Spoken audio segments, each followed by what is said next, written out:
mbokk internet yi di nuyu également mbokk auditeurs yi King FM première radio digitale. waaw tey noonu ñoo àndal ni waaw tey de xam nga King comme je dirais 9-11. waaw ci ay innovation la ñuy dox. On veut à chaque fois surprendre nos auditeurs et nos internautes. Donc comme tey dañuy waxtaanee sujet bu am solo bu amal importance Dakar waaye au-delà de Dakar waa le Sénégal. mooy l'histoire du marché Sandaga. Bon ma ne woon comme que man ak Serigne Saliou ñoo fii nekk. mu ne pour 2-3 minutes xaaral ma jël sama ay. ñu cof leen tuuti rek ñu cof leen tuuti parce que tamit ñu cof leen tuuti rek. Sandaga def naa c'est pas une question juste pour spécialiste. def naa képp kuy Sénégal kuy Dakar waa. am nga sa gis-gis am nga sa xalaat. ci marché boobu nga xam ne dafa bokk ci suñu décor dafa bokk suñu histoire. ci taarixu Sénégal ci taarixu Sénégal en fait. ci taarixu donc ma doon Sénégal xaaral ma téye laari comme que day togg kuy dem marché. demkatu marché la kon war naa xam marché boobee. kii nag ci sama wet moom xam naa booy seet ku xam Dakar boo ko rombee. tukkikat baa ngi noonu. romb nga ko xam Dakar. waaw kon am ñu ànd si également ak Serigne Saliou. Serigne Saliou ñu ngi lay nuyu. maa ngi lay fay bu baax di nuyu Kalz ak waa plateau bi. voilà Kalz donc sujet bi tey c'est de démolition wu ak réhabilitation wu marché Sandaga il faut dire que dañ koy tëj à partir de demain. incha allah ba pare dañ cee toftal ci waxtaan wi Sénégal propre maanaam bëgg nañu réew mi am image boo xam ne dana neex a wane comme ni ko yeneen réew yi amee. bu ñuy wax kër gu set wala dëkk bu set xam nañ ni jigéen daf ci am wàll wu am solo. boo xam ne daf ko ciy bay ndax ñooy dugg ci waañ wi ñooy dem ca marché ba. ñooy ànd ak xale yi te ñooy toppatoo.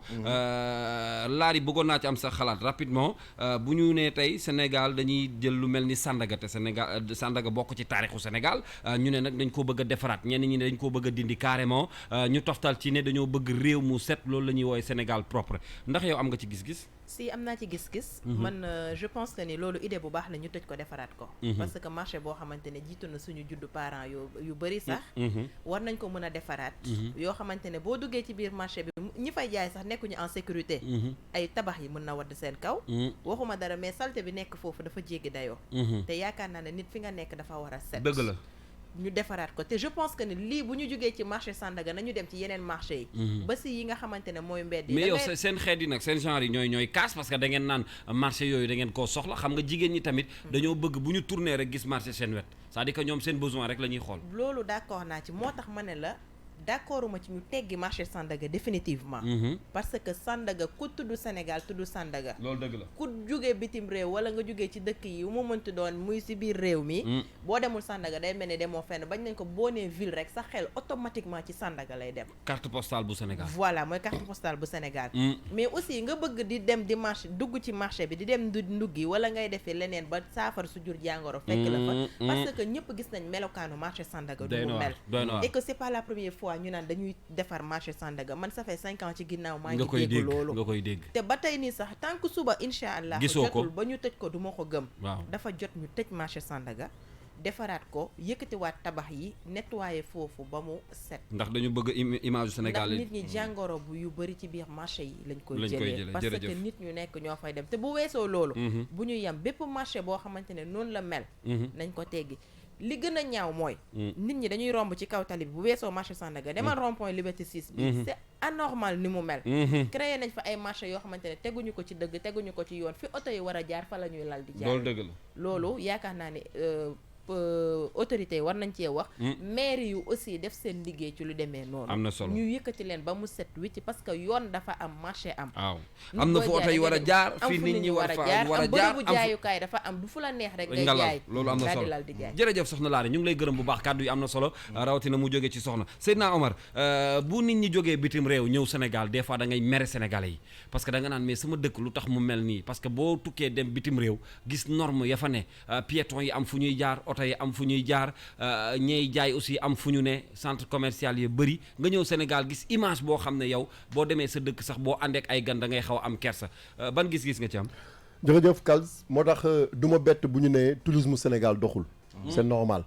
parce que tey jii ñun ñi am chance peut-être génn dëkk bi. tukki dem ci yeneen dëkk.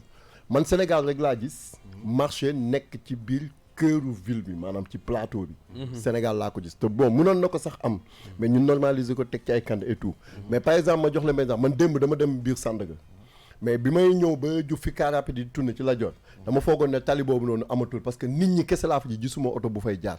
donc loolu mu nekk loo xam ne rafetul ci image rafetul également ci gis-gis mais touristes yi nga xam ne dañuy jóge bitim réew di ñëw fii ni Sénégal bëgg gis lu rafet mënuñoo bàyyi ñoom lu rafet seen dëkk ñëw fii Sénégal di gis loo xam ne rafetul donc mu nekk loo xam ne c'est un problème de comportement doomu aadama yi ci seen jëm bopp ñoo war a xoolaat seen bopp di sax donc ñoo war a xoolaat seen bopp xool li ñuy def xam ne nii ñuy bëgg a def nii du question damay liggéey wala damay am non effectivement non il faut ñu arrêter ñu ma c'est-à-dire Sandaga man dafa am lu ma bëgg mu leer sama bopp est-ce que Sandaga bâtiment bi la ñuy tëj ou Sandaga yi nga xam ne mooy culture bi li ko tëj li ko dalee ci kaw ba ci suuf ba ci rond-point reste à voir. non ça c'est une très bonne loolu question. laa bëgg a laaj ba pare parce que dañuy tëj Sandaga dama bëgg a xam lan la ñuy tëj ndax Sandaga bâtiment bi la ñuy tëj ou Sandaga ci boppam li tax ñuy wax marché bi nekk ci rond-point ñi nekk ci kaw tali bi lan la ñuy tëj Kalson tegal sa loxo foofu ci bouton bi. waaw on va revenir sur pour répondre à cette question là de Seydina Omar qui est une question essentielle et importante. très importante jërëjëf ñu ngi leen di gërëm bu baax a baax Seydina mu Allo Diaspora ak Soxna Laari ci diggante 7h jëm 9h ñu ngi leen di gërëm bu baax Serigne Saliou yegg si na également ci studio bi moom ci rédaction bu King FM seen taxawaay rafet lool ci suba si bu ñu àndee ak yéen ndax dañuy jukki yenn ci ay xibaar yoo xam ne yitteel nañu Serigne Saliou man dama lay souhaiter joyeux anniversaire parce que c'est son anniversaire maa ngi ñëw ci yow ci kanam parce que il faut que ma defanteeg yow ay mbir parce que yaa ngi ñuy bégal heure bu ne Serigne Saliou xibaar bi mooy Sandaga dañ koy tëj ëllëg loolu rek xibaar bu rëy la ñenn ñi ci presse bi am na nuñ ko jëlee journalistes yi tamit def nañ ci ay analyse mais ñi ci gën a kontaan bokk nañ ci askan wi parce que bëgg nañoo gis buñ ko tëjee ba koy ubbi naka la image u Sandaga war a melaat alors bëggoon naa ci am sa jàngat ak sa gis-gis en tant que journaliste. mi ngi noonu wax nga ko Kalz te tamit laaj bi Seydina Omar wax dafa am solo. yaakaar naa gars yi chambre de commerce lañ doon waxtaanee mbir mu ni mel mais tamit buñ fa jógee lu ñu wax moo di Sandaga la ñuy daaneel waxuñu ba tey comme li Seydina Omar di laaj mën naa am fépp la tamit te tamit dégg nañ ñoo xam si dañuy liggéey foofu ñu ni ànd nañ sa ñun tamit dañ koy rafetlu parce que bu ñu gisee benn bâtiment wala loo xam si yàgg na avant ñu judd ba tey mi ngi fa dañ ko war a defaraat li nekk ci biir lépp ñu xool ko parce que tamit ñàkk a defar bi yaakaar naa moo andi lu bëree bëri mooy andi parfois muy tàkk parfois tamit bâtiment yi fa nekk sax mën naa xëy un bon jour mu daanu te mbooloo mu bëri moo fay kii mais man li ma bëggoon signaler rek mooy bu ñu leen jëlee tamit ñu bàyyi xel ci fa ñu leen war a yóbbu parce que pour l'instant nee nañ fi ñu leen war a yóbbu defar nañ ko ba pare mais waxaguñ ko te tamit ay borom kër ñoo fay nekk ñoo fa doon xëy booy xool Sandaga daanaka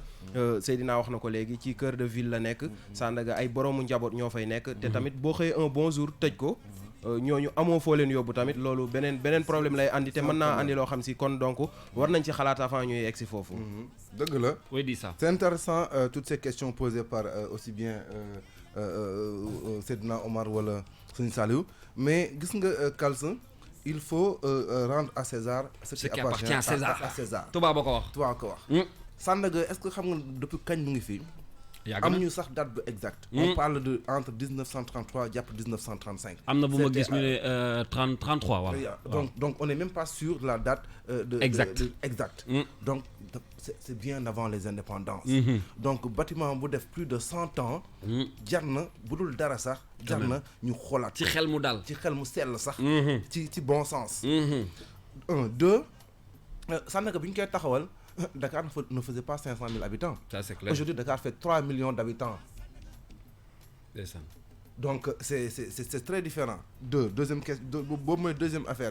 Mais la troisième chose, moi, si vous Sandaga Kalz, si vous bâtiment, c'est presque à moitié ruine là, à moitié. Ça yaram day daw. Non mais c'est extrêmement dangereux. Pas de sécurité. Hein. Non, et puis c'est dit nekkul décision boo xam ne dañu xëy rek indi ko. C'est une décision qui amène quand même qui émane quand même de la direction de la protection civile. D'accord. Xam nga quand la direction de la protection civile fait des enquêtes, dit que le marché Sandaga est devenu un danger public. Ce n'est plus maintenant une question de xaalis. mais xëy na xanaa dañ doon xaar ba mu daanu ci kaw nit ñi ñu doog a wax. mais c'est ce qu'il fallait éviter. Parce que et ça pouvait arriver n'importe quel moment. Quel moment. Il y avait la direction de la protection civile qui a fait son rapport. Les sapeurs-pompiers ont fait le rapport. La direction de la construction et de l'urbanisme ont fait le rapport pour dire qu'il fallait démolir Sandaga et ça devait se faire il y a même 5 ans. ça s'est pas fait depuis lors. Quand même. Donc bu daanoon ci diggante bi mais musiba am ci dëkk bi. musiba naaru laay alors man jàngat bi ma ci def ci wàllu politique. ci diggante président yi nga xam ne jaar nañ fi yëpp. ni ko Laari waxee sànq yàgg nañoo dégg ñu naan dañuy defaraat Sandaga wala dañ koy tëj. may fàttali waat ni bu weesoo son excellence Macky Sall mi jël ndogal bi nii. Khalifa Sall njëkkoon na koo def maanaam defaraat li jëm ci plateau avenue Lamine Gueye ba ca Sandaga. conséquences politiques yi nga xam ne moo ci am après mooy ñëpp ko mere. mere giñ ko mere. non ñi ko commerçant yëpp ko mere. Est-ce que commerçant yi mais c'est pas les commerçants qui ont élu Khalifa Sall maire de Dakar. D'accord. C'est le peuple. Non, ce sont les Dakarois. Les Dakarois. 70% des commerçants de Sandaga ne sont pas des Dakarois. Ça, c'est exactement vrai. 70% des gens qui travaillent en plein centre-ville dans le secteur informel ne sont pas des Dakarois. Et Khalifa Sall l'a prouvé lors de ces élections-là. Du temps de Abdoulaye Wade, Khalifa Sall gënoon sonn pour assurer lii nii que jamono ji léegi. Khalifa Sall il a dû faire bataille ferme face à Abdoulaye Wade qui était très très démagogue bu nga xam ne que day taxoon ne noo jaay leen def leen lu leen neex. booy di jaay si mbedd bi def lu leen neex mais Khalifa Sall daf ko réglementé woon teewul il avait gagné ces élections. Ça c'est clair. Ça a montré que du ñoom ñoo ko doon voter. Ça c'est une chose amul conséquence calcul politique maintenant bu amee calcul politique xam ngeen kan mooy calculer politique. ci di président de la République. Président de la République moo am intérêt def calcul politique ci mbir mi parce que quand même même si ce ne sont pas des Dakarois mais ce sont également des Sénégalais qui sont un potentiel électeur. Ça c'est vrai. Mais au regard de la situation aujourd'hui mais qu'est-ce que Macky Sall a gagné à jouer à la démagogie? C'est son dernier mandat. Le plus important mooy mu def en sorte que bu fi jógee ñu ne kat durablement il a travaillé pour l'assainissement de la ville de Dakar. Je dis durablement. C'est important ce que je dis. leneen li ma bëggoon a wax mooy c'est vrai li ngeen di wax c'est-à-dire que il faut nga jël ay mesures yu ferme bu fekkee da ngaa bëgg a def drastique nag yu jaar ci yoon et ferme et dans le temps. même mais yërmande bi on dit que le Sénégal c'est un pays social dañu war di bàyyi xel ñi daan seen doole loolu aussi dafa nekk lu am solo ci mbir mi c'est-à-dire que tey bu ñu demee ba nar a dajji Sandaga sax wala tëj ko certainement di nga gis ñoo xam ne dinañ taxaw jooy kaas parce que li ñuy wax mooy du ñu am fu ñuy daanee seen doole après ndax aspect boobu lu ñu war a bàyyi xel la. loolu du lu fi bees. Seydina loolu du nekk lu fi bees. loolu du fi bees ba pare je pense que ni aussi. mais yërmande bi ci la bokk nag soxna Laari Sandaga ñoom li leen arrangé rek la ñuy def. te li leen arrangé weesuwul ñu toog ci pukus boo xamante ne tey jii musiba bés bu ñëwoon fekk leen fa. dañu naan état bi defuñu seen liggéey. loolu lañu gën a wax. fu ñu nekk comme ça wutal nañ leen ko. nañ fa jéem a dem xam naa ne durée bu du yàgg ñu bësante ak seen xol. daal di muñ bu ko defee bu ñu leen defalee ñoom daañ mën a dellu si waat nekkaat ci les meilleures conditions. je pense que ne loolu moo gën ngay toog ci bâtiment boo xamante ne am na plus d'un siècle 100 ans c'est pas 100 jours nga toog fa ba beneen saafara su jox jàngoro fekk la fa lu nekk mën na la fa dal ay accident ay incendie comme ni ko Serigne Saliou waxee lu nekk mën na la fa dal te fan yi li ñuy constaté ci ay marché yu lakk Serigne Saliou bari na ci actualité bi beneen bi ci topp it mais période bi ñu ko def dafa am solo ñu ngi ci veillu tabaski est-ce que aussi tamit taxaw seetlu mënut a am foofu ndax mënuñu woon xaar ba génn ci lii parce que Sandaga quand même ci veillu tabaski wala Korité lu mu mënti doon ba buñ ne suba la guddi gi nit ñaa nga fa di jaay lal ci tali bi te sénégalais yu bëri seen jëmukaay foofu lay nekk est-ce que période bi ñu ko def aussi waruñu ko woon xool wala c'est l'occasion man ànd naa si loolu dañu waroon bàyyi ba tabaski bi passé parce que occasion la di saa wax na ko sànq 70% yi nekk foofu noonu dëkkuñu fa presque tabaski bi bu ñëwee occasion lay doon si ñoom bu ñu liggéey peut-être ba lendemain tabaski bi ñoom ñëpp ñu génn fa ñu génnaale fa benn yoon demaale que ñu bàyyi ba parce que Sandaga ku nekk xam na ni jënd beeg jaay bi ni muy doxee foofu boo bàyyi kon ba événement bu toll ni tabaski nga xam mooy événement bu gën a mag fii nii ci Sénégal nga bàyyi ba mu jege wala nga bëgg ko tëj tamit ci jamono ji dina metti quoi beneen bi ci des mooy fi ñu leen war a yóbbu je pense que bu fekkee pare na moom dañ faa war a dem waruñu sax a hésiter parce que boo duggee ci biir marché yi daanaka tàkk-tàkk yan yëpp ñoom ñi fay liggéey ñoo koy def day gis koo xam si day am benn place am kim dendal au lieu mu dem xëcc courant normalement da koy may courant léegi te ñoom ñoo koy defaral seen bopp aussi danger bango voilà danger bango lakk yëpp presque loolu moo koy am xam nga ndax Alla Dieng lu ñu maa ngi jokkoo également ak Alla Dieng bu UNACOIS war nañoo jokkoo ak moom ci téléphone bi question bi dafa ma amoon solo parce que dafa importante kii wax na ko léegi Serigne Saliou que fu ñu leen di war a yóbbu dañ fa war a dem mais on a fait des centres commerciaux au Sénégal à Dakar. Oui, ça a pas marché. mais man 4C mi ngi fi. mais lu tax doxul. parce que bëgguñu faa dem. Non, on devrait se poser ça, c'est des questions essentielles. Parce que ñun ñoo amagul woon commerçant yi ñoo nangul woon am def seen bopp culture grande surface. Il a fallu l'arrivée des grandes surfaces européennes que ñu commencé ko nangu. Donc man gëmuma ngay toog extérieur de le dicter sa façon de faire. Le monde aujourd'hui demande exige que les marchés traditionnels qu'on a toujours eu au Sénégal n'est plus à l'ordre du jour. Effectivement. dañu dépassé foofu là lu ñu koy wan Kals je vais te le prouver mooy même le commerce en ligne c'est extrêmement développé. Tey aujourd'hui les méthodes de consommation xam nga les manières de consommation sont en train d'évoluer. Maintenant c'est aux populations. c'est aux commerçants aux marchands de update seen bopp ci mbir 100 francs sax day dugg léegi ci grande surface. mais day dugg ci grande surface. loo yor dugg waaw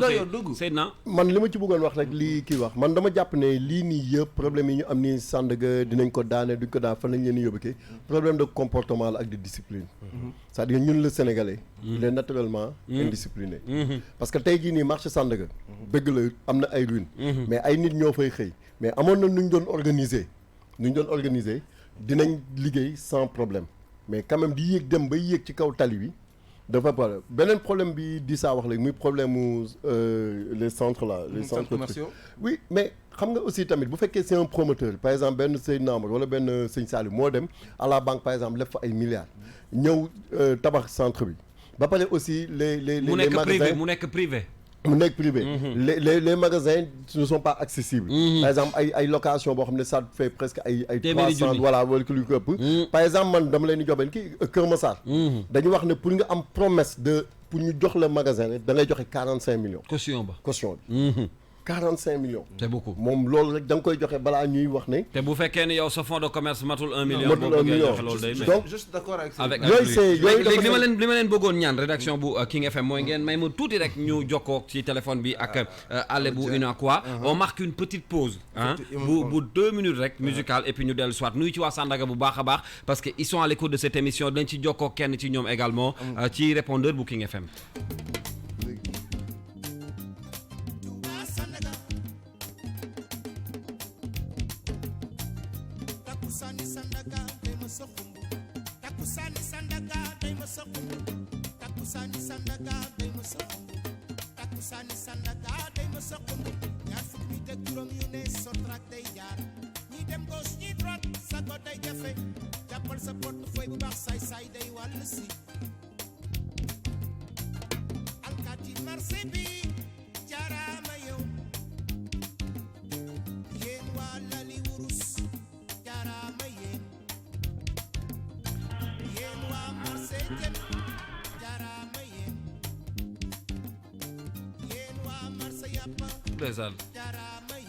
acca di ci nuyu bu baax a baax waa Lalu Wurus comme niñ ko waxee le titre de Super Kayor Touba Sandaga di ko may également les mélomanes yi nga xam ne dañoo bëgg salsa fàttaliku ci bu baax le groupe Super Kayor bi nga xam ne ñoo defoon sa titre Touba Sandaga xam naa ne yéen a ngi koy fàttaliku ndax ay fecckatu salsa ngeen yow Seydina ak Dissa non mais Dissa il danse hein. non mais moi fecc ko du salsa nga de. non mais. xëy na sama jabar ji nga xam ne moo juddu bërki dem moom. non c'est que salsa bi mais yéen non moi Kals Baara Mbaye Mburok bi. Kals man ay salsa moom moi je suis de la génération hip hop génération xam nga. yaa ngi bàyyil rab bi temps yëpp maa ngi lay tere rab bi bëgg naa jokkoo yaa ngi fàttaliku loolu. bu baax c'est que man maa bàyyi rab yooyu bàyyi naa leen. c'est que xam nga ñun moom xam nga comme li Kals di wax donc salsa bi comme ñun dañ doon dem Gestapo. waaw donc tout le temps foofu noonu des fois doon na may jour comme les jeudis. gars yi dañuy ñëw teg. salsa bi c'est-à-dire nga koy afro boobu ngay teg ay tumba. ndeysaan waa ji au lieu mu tëggu ko sax ci benn kii bu rythmé. waaw nank la ko doon def soft. gars yi di ko déglu daal yi jóg son voilà donc yéen a bëggoon slow waaw léeg-léeg ñu sol ay mag jam si yoo xam ne dañuy def ay weñ ci biir ci suuf léeg-léeg nga da ngay toog di dégg seen xeetu sañse amul woon tak waaw donc bu fekkoon ñoom laari duñu wax ak yéen non parce que ay temps yooyu à l'époque dañ doon sol ay chemise yu tudd nogaret yoo xam ne 25 000 la doon jàll di am fermeture et puis seen kolu baat yi noonu mënoon na rendi xar mais da ko doon rendi sax parce que ñu def ñu doon dagg moo tax ñu si doon def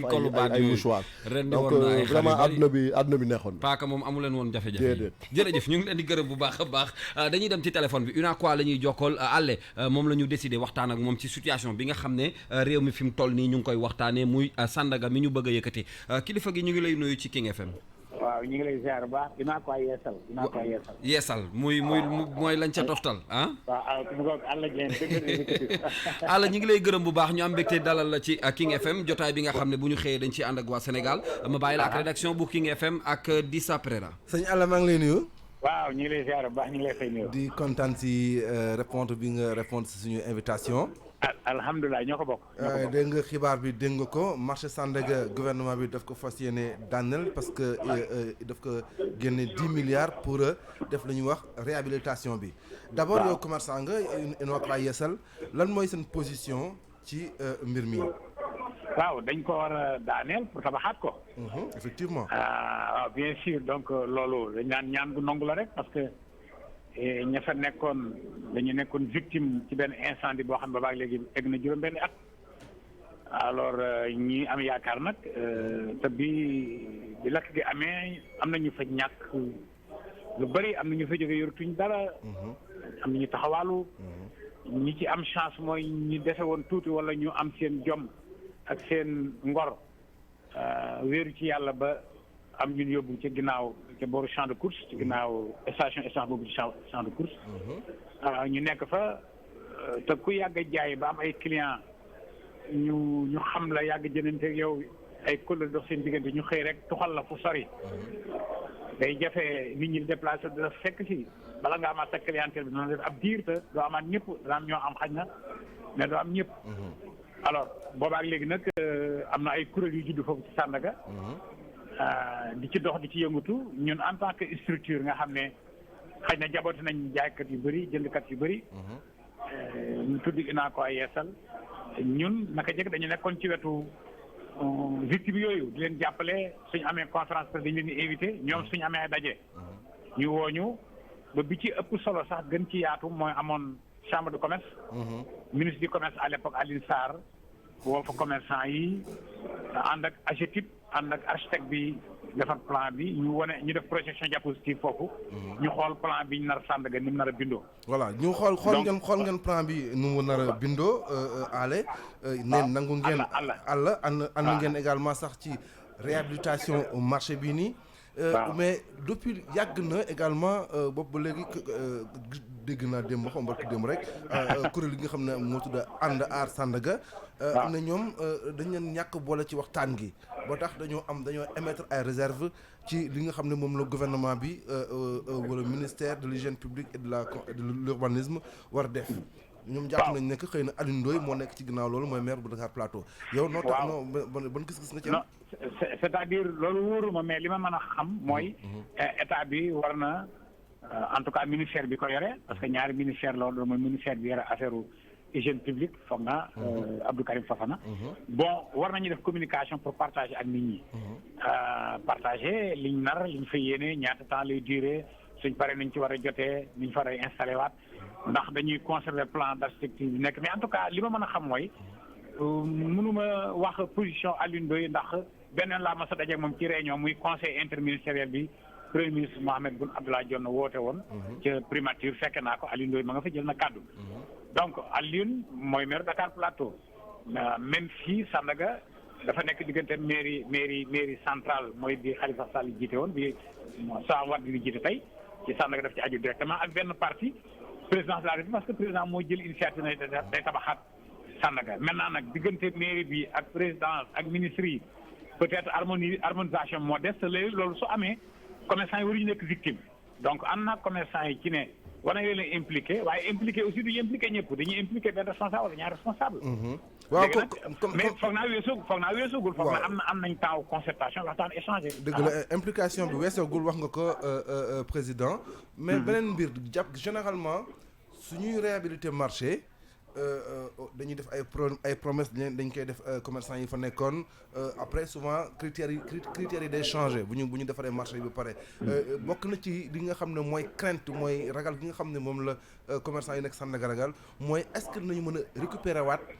seen place yi nga xam ne moom lañ fa amee woon et puis mu nekk ci ay montants yi nga xam ne c'est raisonnable loolu bokk na ci li nga xam ne bokk na ci ay crainte yéen Unocois noo leen jàppee ne mën nañoo indi saafara ci mbir moomu. waaw loolu moom lu ñu war a waxtaane la balaa liggéey bee tàmbali lu ñu war a waxtaane la parce que conception bee yëpp sax dañu waroon impliqué commerçant yi ñu joxe seen xalaat maintenant fii ñu toll ni tembe comme recensé woon nañ victime yëpp ba am statistiques yi en tout cas vie ji bi jaxate ku ko gis moom mën na la cee jox xabaar parce que moom fa la nekk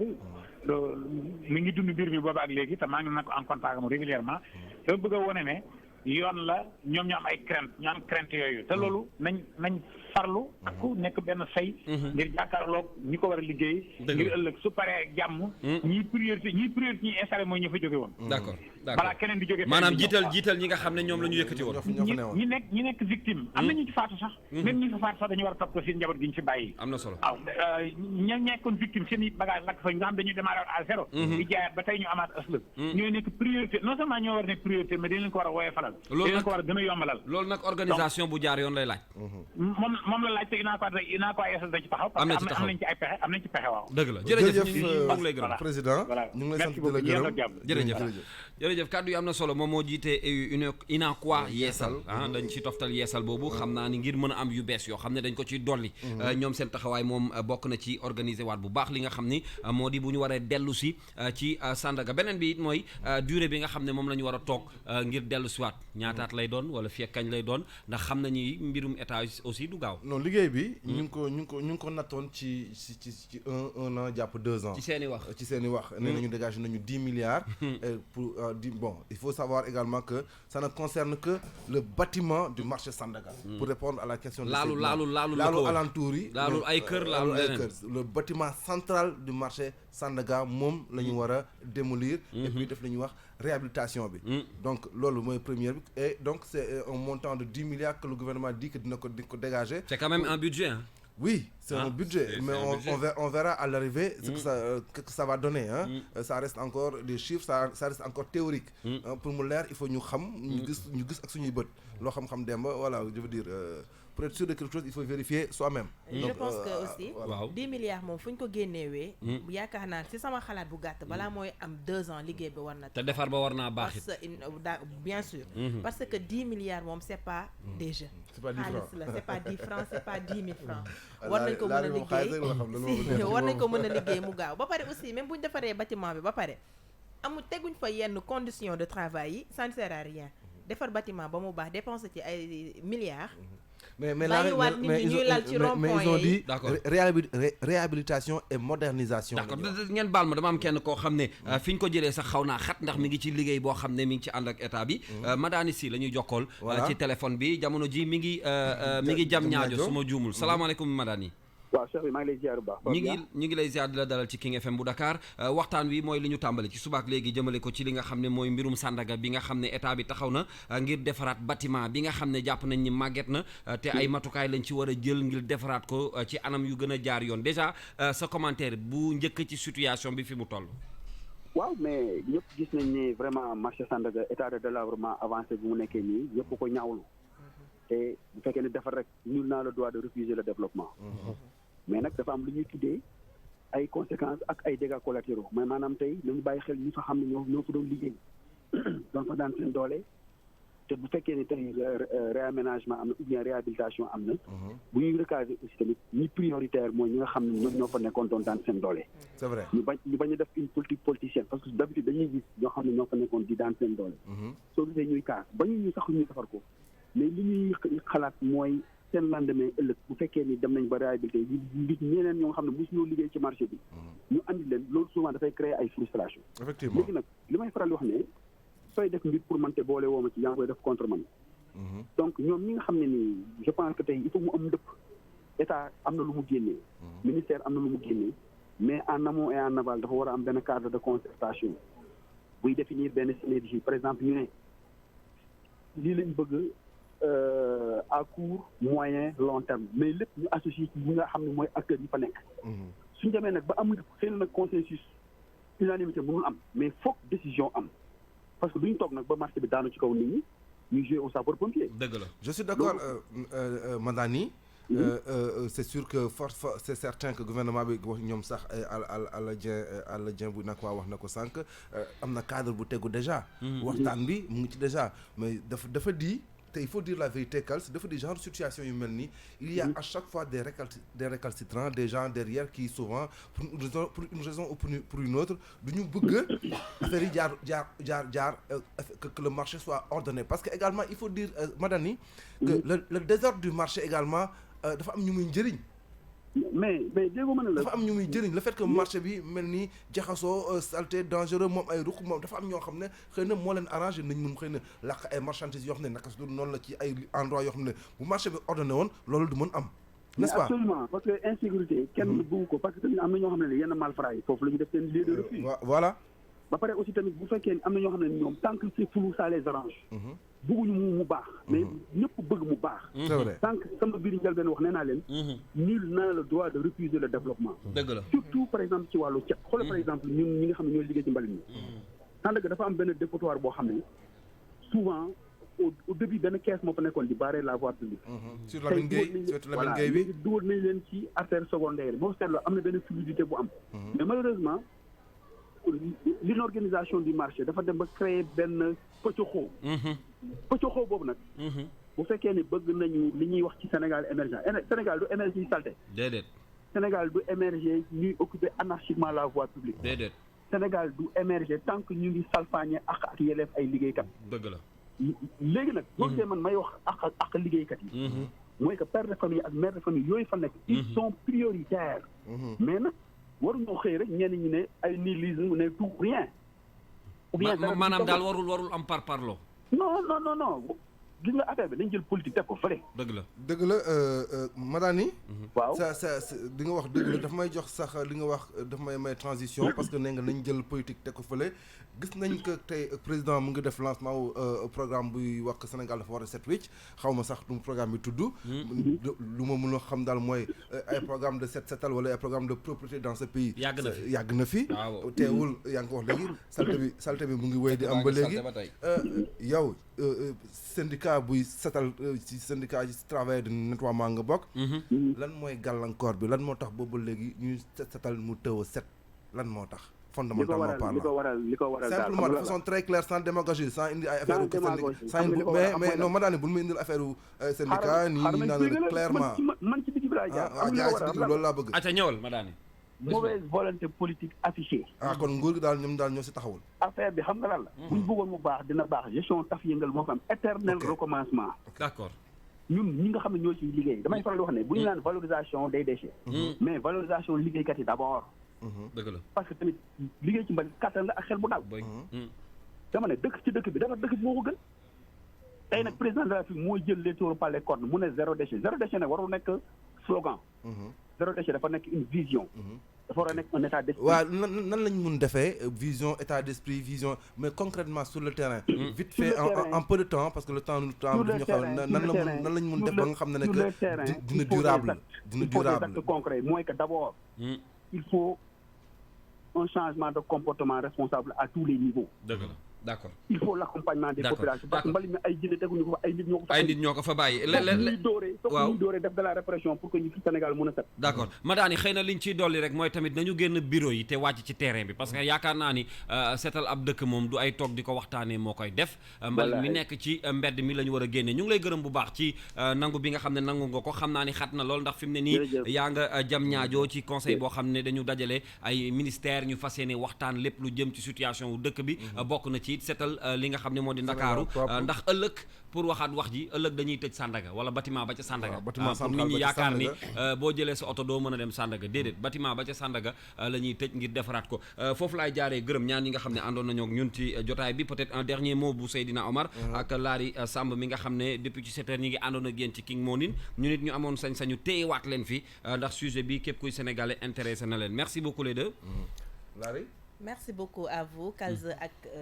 Dissa ci invitation bi merci beaucoup di wax ne aussi buñ leen génnewee c'est pour leur bien nañ ko d'accord ñu gaaw defaral leen seen bërëbu liggéeyukaay ñu daal di ñëw si jàmm liggéey si jàmm daal di mën a yokk koom-koomu réew. jërëjëf te ma wax la ni mosuñu laa invité ndax ci nga bokk di la gërëm bu baax ba suba 7h Seydina Omar Allo Diaspora. Oui en tout cas man moom vraiment di leen remercier et puis di leen féliciter aussi ci liggéey bu am solo bi nga xam ne parce que ñu laal ay sujets yoo xam ne wax dëgg yàlla askan wi yëpp la soxal. Voilà donc comme li ngay faral di wax diaspora bi man bëgg naa ku génn bitim réew wala ku jóge bitim réew ñëw ci biir réew mi naw ñu fekk fi lu set ci comportement ci jëfin ci doxalin ci cet ci wax ak ci lépp donc maa ngi ñaan que mu nekk état bi que mu nekk ñun parce que ñu ñooy état bi que mu nekk képp koo xam ne yaa ngi juddoo fii nii yaa ngi nooyee Sénégal vraiment nga jël sa loxo def ko ci pat bi pour Sénégal jëm kanam. jërëjëf ñu ngi lay gërëm bu baax li mu wax am na solo ndax day rafetal taarixu Sénégal seetal dëkk bi bu ñee naw ñu ndax bitim réew sax boo fa demee gis naa ko plusieurs fois da ngay yor dara bëgg koo sànni sax mais da nga am kersa ndax ña fa dëkk ñoo ko njëkk a seetal waaw mais gis nga Kalso pour jox la exemple bu gën a simple waaw soxla ñuy dem seeti en dehors de l'Afrique est-ce que xam nga ne que au Ghana tu n'as pas le droit de fumer en public. C'est-à-dire que tu as une tasse de cigarette en public, le policier te dit non, c'est le citoyen qui veut te dire sir, stop smoking en public. Tu arrêtes de fumer en public. Je suis allé au Nigeria mais à 17h les marchés sont fermés. Ah mais dafa am ordre. ay matukaay yu ñu jël la rek. lu ñu jël la voilà ay mesures yu ñu jël la mais ils font 200 millions. il faut être très sévère boo bëggee jël ay matukaay et puis ñu appliquer ko. parce que jël ay matukaay mën naa ne waaye ndax danañ ko appliquer foofu la wax ji nekk. mais Nigéria sori na ngeen baal ma Gambie bi boo fa demee am na jour de semaine yoo xam ne dañuy tëj marché bi ba 13h nettoyer ko ba mu set man dem naa Gambie ba dem marché ñu ne tey dañuy def setal kon nag c'est important askan di nuyu sama nijaay yaay jàmme ñu leen wax ne que voilà c'est pour le développement du pays suñuy wax nii c'est il faut ñu waxante dëgg parce que réew mi suñu réew la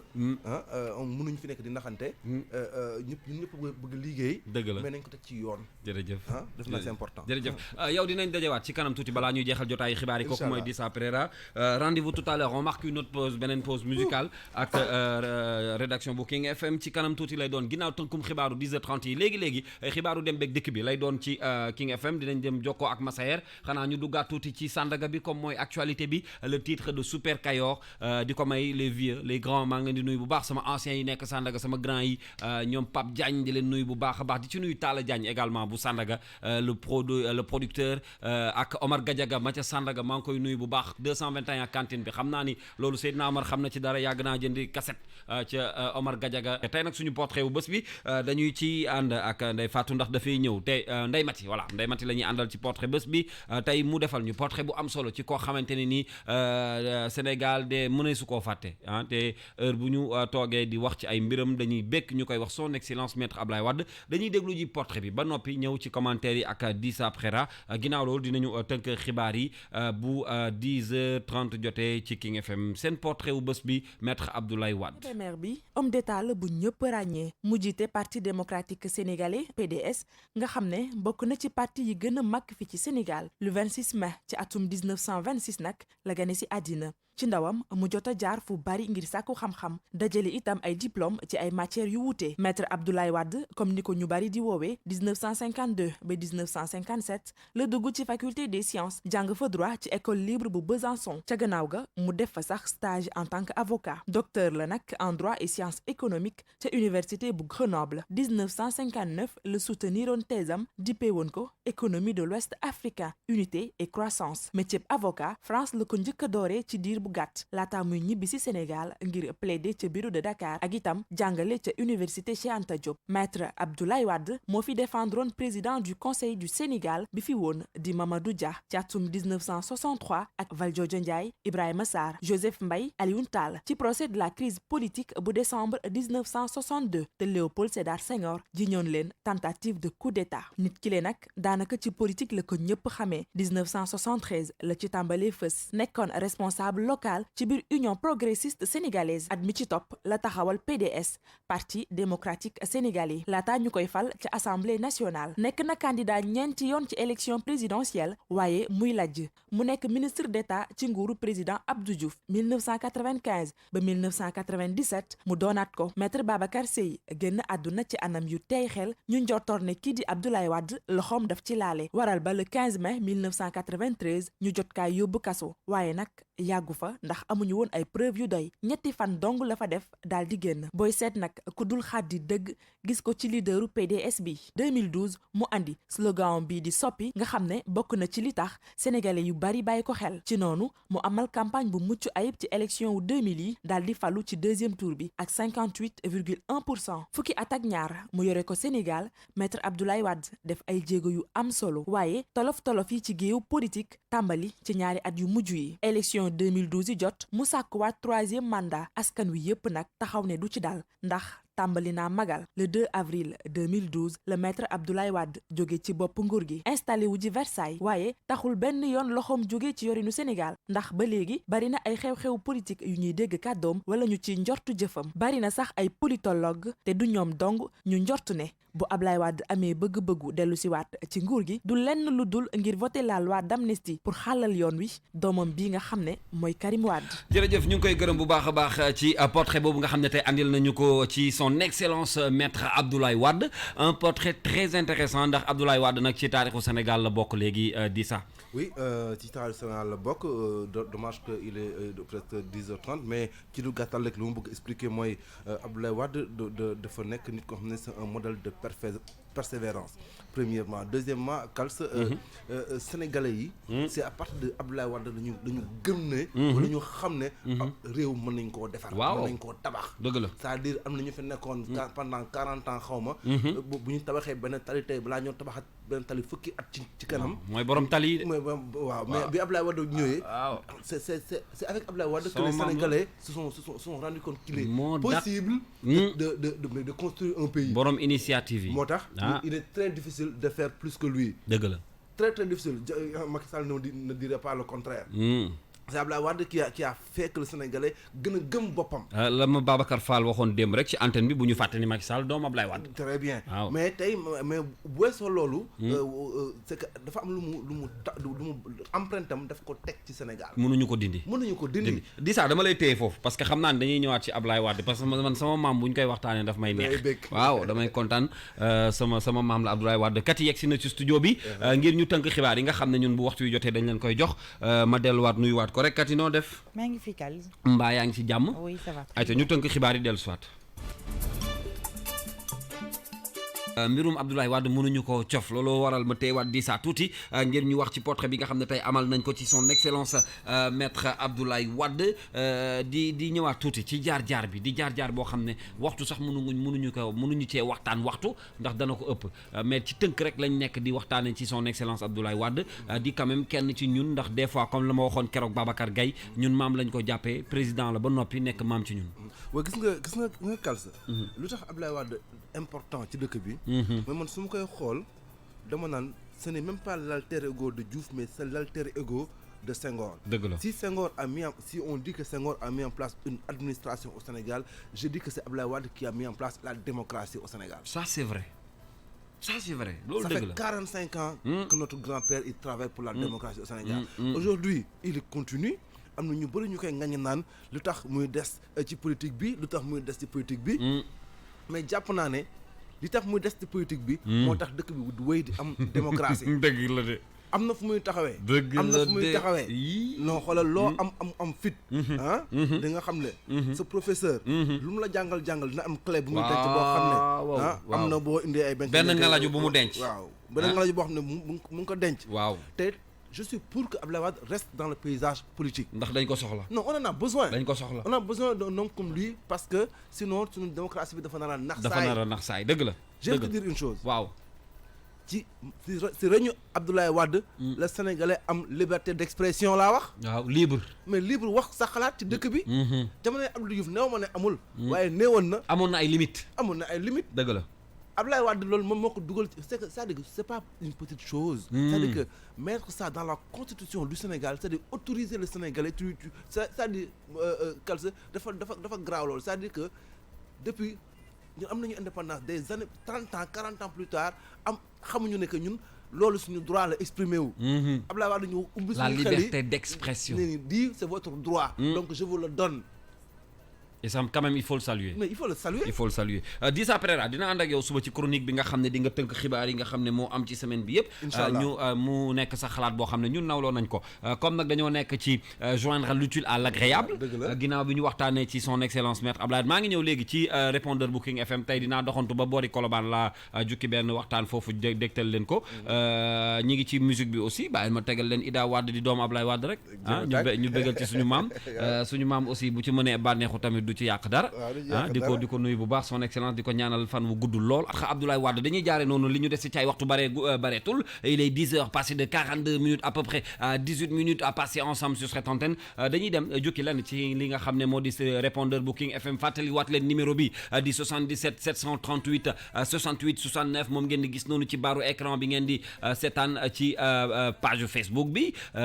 bu fekkee ni da leen yitteel mën ngeen ci envoyé ay vocal yoo xam ne danañ ko jël segg ko ak suñu équipe technique bi ñu nekkal bu weesoo également seen réveil matinal bi nga xam ne bu ngeen yeewoo suba teel leen di yee yéen a koy def yéen a yee seen bopp tànnal musique bu la neex tànn également ñu ngi cay bégal loolu buñ ko monté ba noppi di ngeen koy déglu suba teel si balaa ñoo tàmbali ak aal ci 7 heures bi waaye ñun li nga xam ne moo ñu ci gën a yitteel mooy cri du cœur bi maanaam la nga xam ne bëgg ngeen koo génnee muy ay jafe-jafe wala muy sax mbégte des fois ñu jël ko dégtal leen ko raison pour laquelle sujet bi ñuy waxtaanee ci subaak léegi jëm ci Sandaga mi nga xam ne ëllëg la ñuy tëj bâtiment bi ngir mën koo defaraat état bi jël ci ay matukaay ñu nit tànn nañ ci kenn koo xam ne moom commerçant la même donte nekkul Sandaga waaye ma nga Colobane asphal lay wuyoo moom moo ñu yónnee benn message ñu déglu ko ci répondeur bu King FM et puis ñu dellu soit ci studio bi àndaat ak yéen ci li ñu dese. di waxal commerçant yi waaw rawatina sama mbokk yi nekk Sandaga waaw tey jii ñu déggoon ñu ne Sandaga dañ koy toj waaw loolu bañ ko déggee yàgg na xam nga mais léegi la ko suñu borom soog a dogal waaw léegi la ko suñu borom soog a dogal kon ñuy ñaan rek waaw ñu bàyyi xel bu baax commerçant yi fañ leen di yóbbu tamit ñu préserver en attendant yàlla leen fa yàlla defal xéwal bu baax a baax a baax a baax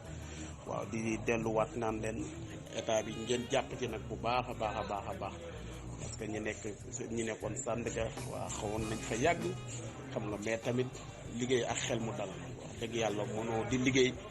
di bâtiment ba nga xamante ne maara day taali waaw naufrage mën na fa am ëllëg ñu naan waxoon nañ ko xamoon nañ ko man daal li état bi def man aswal man nangu naa ko quoi mais nag nga la tamit ñu jàppale commerçant yi waaw ñu bañ a yàggal liggéey bi trop waaw bu ko defee rek ñoom it ñu mën a revenir at xam nga ku nekk jot li nga amoon waaw incha allah man daal li rafetlu naa ko ak lu mu ci mënti doon rek waaw nañ ko waxtaane waaw nañ ko waxtaane ba déggoo ci kon déggoo am na ci sax waaw am na la nga xamante nag mënta ñàkk waaw parce que commerçant fu mu xës ba miin rek waaw foofu lay bëgg ñu bàyyi ko mais nag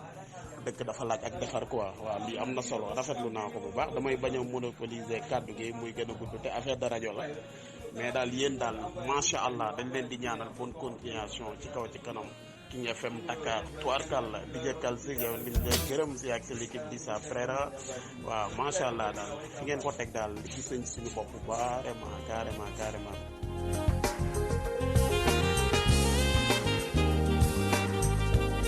di ko gërëm bu baax a baax kooku la ñuy wax Asphalt di kenn ci ñun également moom it fidèle ci groupe Futur Média moo xam rajo beeg télé beeg ba ci King FM di ci jaare également di nuyu bu baax waa génération Futur Média moom di commerçant nekk Colobane xam-xamam ak gis-gisam ci li nga xam ne moom la état bi jël ci ay jumtukaay ngir ñu mën a defaraat Sandaga ndax loolu it day bokk ci liy taaral taarixu Sénégal di matukaay yoo xam ne am na solo waaye it na mu ko waxee ca durée ba ak bu ñuy reprendre bâtiment boobu ñu xam ñi nga xam ne ñoom ñoo koy yellool ñu jox leen ko ñu ngi lay gërëm bu baax Asphalt kooku la ñuy tooñ des fois naan ko Kor Kadija di ko bëggee bu baax a baax di bëggee da baax mu génération Futur Média Abdoul Aziz maa ngi lay nuyu bu baax a baax président bu GFM génération Futur Média la suite ce sera dans quelques minutes en attendant ma bëggal ba tey suñu marchand ambulant yi nga xam ne jamono ji tembe seen ay mbir la di leen ci bëggal bu baax a baax balaa ñuy jeexal nag jotaay bi ci kanam tuuti nañu delluwaat ci tali bi xool dem beeg dikk bi ak Massaer mi nga xam ne moom lañ ciy àndal bu dégg ay kàddoom ci King FM on va aller rapidement retrouver la revue de presse de ce matin sur King FM. li si yéene kaay yi ak Serigne Saliou Seck.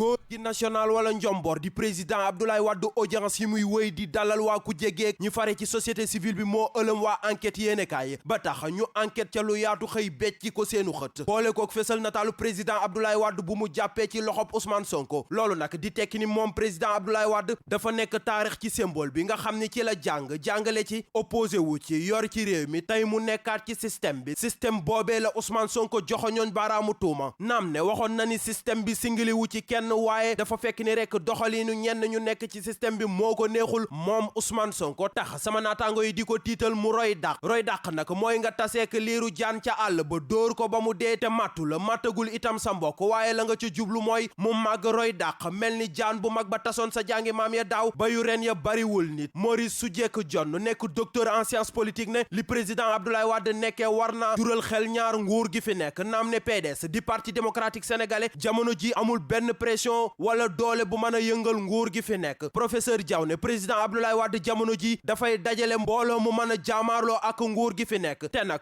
góor gi njomboor la te bëri na ay ngela ju tax enquête yéen a kaay fesa lupp nataalam moom ak Ousmane Sonko nataalup Ousmane Sonko tu moo nekk ci xët wu njëkkul l'Observateur journal Rue 15 angle corniche bi ne coowul 94 milliards yi Ousmane Sonko tuddoon Mamour Diallo te ñu lijjanti ko ba tege ko boor Sonko ci biir journal bi nee na loolu dafay yomb ba tax gannaaw xibaar ya mu ca fesaloon andiwaat na ca yeneeni leeral li leer mooy farandooy Khalifa Ababacar Sall li nu bëgg moo di ñu bàyyi ko mu ñibbi këram ubbil la tribune yéene kaay bi dee média bi ne grâce présidentielle bi ko ñu bëri di ñaanal daal dañuy tiit la daloon Karim Meïssa Wade dal ko te bu boobaa mën na koo yàqal ci wàllum politique amit ñeneen ñu gis ni grâce présidentielle bi léeragul ndax nag ñu ànd ak ki fi nekkoon maire bu Ndakaaru di Khalifa Ababacar Sall ñoo jug ngir yokk ci xar mi karaw dinaan soxlawunu benn yoon grâce te loolee te mën na koo téye ca biir kaso ba keneen ku nu téye ca biir kaso ba moo di Guy Marius Sagna Vox Populi ci ay mbiram la xëy tay yéene kaay bi ne Amnesty International tàmbali na campagne bu wër àdduna wërngal këpp ngir ñu taxawu Guy Marius Sagna ba mu génn ca kaso ba dem woyalup liggéeyam ñiy liggéeye ci bopp moomeel di maanaam maire yi jamono ji bu nu tëddee du nu nelaw ba yandoor li ko waral nag moo ngi ci Les Échos yéenekaay journal bi ne maire yi léegi askan wi ñoo koy tànnal seen bopp amul benn conseil bu leen di samp suffrage universel direct lañu jëm code électoral bi la ñuy modifié te nag bu boobaa mairie bu Ndakaaru sax ci lay bokk te nag loolee ngënee la nga ca waaye te am na ñu cay lorule ñu ca mel ne Abdoulaye Makhtar Diop Babacar Fall ba ci ñu fare ci ku jegi te féete ci congrès pour la renaissance démocratique waaye tamit ay waay ju nekk jàmme waay la ndax nag bu boobaa Aliou Sall Talla Sylla ba ci Aly Ngouille Ndiaye dañuy tàccu ñi talul ay tàccu ak i sarxolle jamono ji moo di borom kër yi ubbil Le Soleil national yéenekaay bi ne tabaski gi jege si moo ëpp ràpp boppi borom kër yi ndax nag dépense yi bëri na ba jéggi dayo boole ci xar yeek la muy àndal Le Témoin quotidien ne tabaski de crise dëgg mooy yoota askanu Sénégal waaye nag def loo mën wax loo mën boo tëddee nelaw tey it bay sa waar ba mu sës ci ñag bi ndam la waaye te sàggan ba li raam jiitu la ci ñag beet coono la lay jural ndax nag bu la fa dara màttee fu matt ba yegg sa tur dina fa yegg te boo moywul sa der du fa rafet li rafetul te ñaaw mooy ñaaw teef yi ñuy def xale yu jigéen yi ubbil la quotidien yéenekaay journal bi yekkataan gu metti yi ñuy def ci kaw xale yu jigéen la xëy di wax boole kooku jox leen kàddu gi Adja di ab élève di nettali ci biir yéenekaay bi ne bi muy def classe du 3e ci la benn jàngalekatam toppe ci moom di ko yekkataanu guddeek bëccëg ndaw si yokku ci ni saa su ma see wàcc moom jàngalekat bi dafay dàq ay moroomi élève moom mu téye ko ca biir classe ba sëgg ci moom ba ni mu ca jëlee ëmb mu jaaree faa am traumatisme beneen xale bu jigéen buy nettali ci biir Le Quotidien yéenekaay nee na moom bi muy am fukki at ak ñeent ci la ko ñeenti paa dogalee doon ko paasante ba mu jëlee ca ëmb te nag li ko gën a metti ca mbir ma nee na ba fii xamul kenn ci ñeenti paa yooyee kan moo ci jur doomam